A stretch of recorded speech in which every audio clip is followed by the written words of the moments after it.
चिंतन श्री गुरुदेव दत्त श्री स्वामी समर्थ। नमस्कार, मी रोहिणी परत एकदा तुमच्यासाठी खूप महत्त्वाचा व्हिडिओ घेऊन आलेली आहे।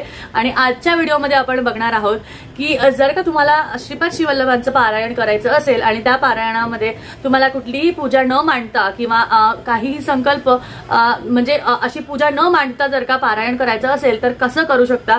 मला एका ताईंनी प्रश्न हा विचारला होता की जर का पूजा न मांडता फक्त पारायण वाचायचं असेल तर कसं करायचं, संकल्प कसा करायचा, या गोष्टी मला सांगा।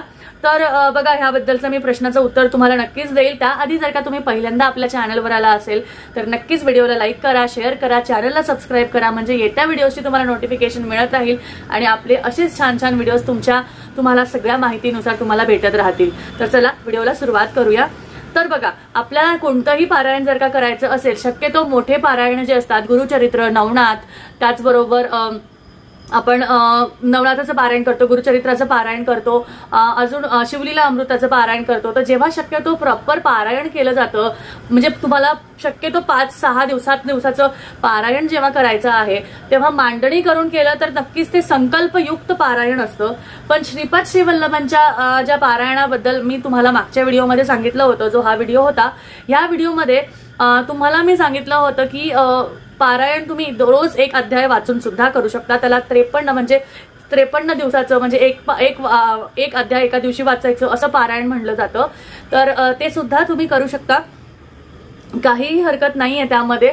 संकल्प तुम्हाला फक्त देवासमोर सगळ्या गोष्टी, तुम्हाला एक कळस मांडायचा आहे देवाच्या इथे, जरीही नाही मांडला तरी काही हरकत नाही। फक्त तुम्हाला हातात पाणी घ्यायचंय, फुलं घ्यायची, अक्षता घ्यायची आणि देवासमोर तुमचा संकल्प म्हणायचा आहे आणि तो तामणात किंवा एका डिशमध्ये ते पाणी सोडायचं आहे आणि त्यानंतर तुम्हाला तुमची पोथी वाचायचं, एक माळ जपा श्रीपाद श्रीवल्लभांची, आणि त्यानंतर तुम्ही तुमचं जे पारायण आहे ते म्हणायला सुरुवात करू शकता।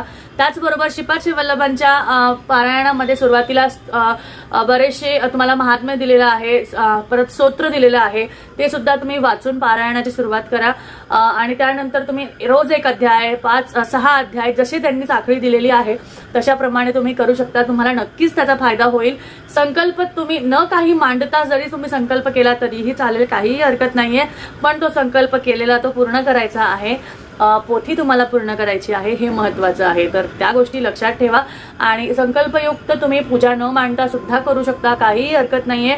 आपण पारायण का करतो? आपण आपल्या मनाच्या शांतीसाठी, थोडंसं आपलं चित्त थारेवर राहावं, आपल्या सगळ्या गोष्टी व्यवस्थित व्हाव्या, आपल्या स्ट्रेस लेवल कमी व्हावं, आणि त्याचबरोबर एक आपण म्हणतो ना, एक व्हायब्रेशन असते जिथे आपण देवाबरोबर जोडल्या गेलेलो असतो आणि तिथून आपल्याला सगळ्या पॉझिटिव्ह निगेटिव्ह गोष्टीबद्दल कळत असतं।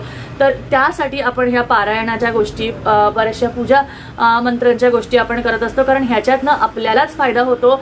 आपल्याला त्यांच्या सानिध्यात राहून चांगल्या गोष्टी कुठल्या वाईट आहे, कुठल्या चांगल्या आहे या कळत राहतात आणि त्यानुसार आपलं जीवन जे आहे ते घडत राहतं।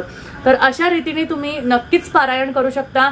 तुम्ही पूजा नाही मांडली, फक्त तुम्ही रोजची देवपूजा करून, जेव्हा तुमची देवपूजाची वेळ आहे तेव्हा देवपूजा करून तुम्ही तुमची पोथी वाचून उठलात तरीही चालेल, काही हरकत नाही। फक्त शक्यतो जेवायच्या आधी ह्या गोष्टी करा, ज्याच्याने तुम्हाला काय होईल, तुमचं जे वाचन आहे ते व्यवस्थित पार पडेल आणि त्याचबरोबर सकाळी फ्रेशनेस मध्ये तुमचं व्यवस्थित होईल आणि तुम्हाला त्याचं जे वाचल्याचा आनंद आहे तो सुद्धा मिळेल।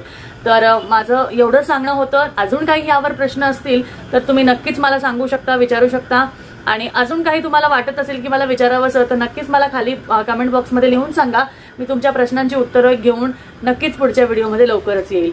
तर भेटूया परत एकदा पुढच्या छानशा व्हिडिओमध्ये, तोपर्यंत काळजी घ्या, असेच आपले व्हिडिओ बघत राहा। भेटूया परत। अवधूत चिंतन श्री गुरुदेव दत्त श्री स्वामी समर्थ। जय जय स्वामी।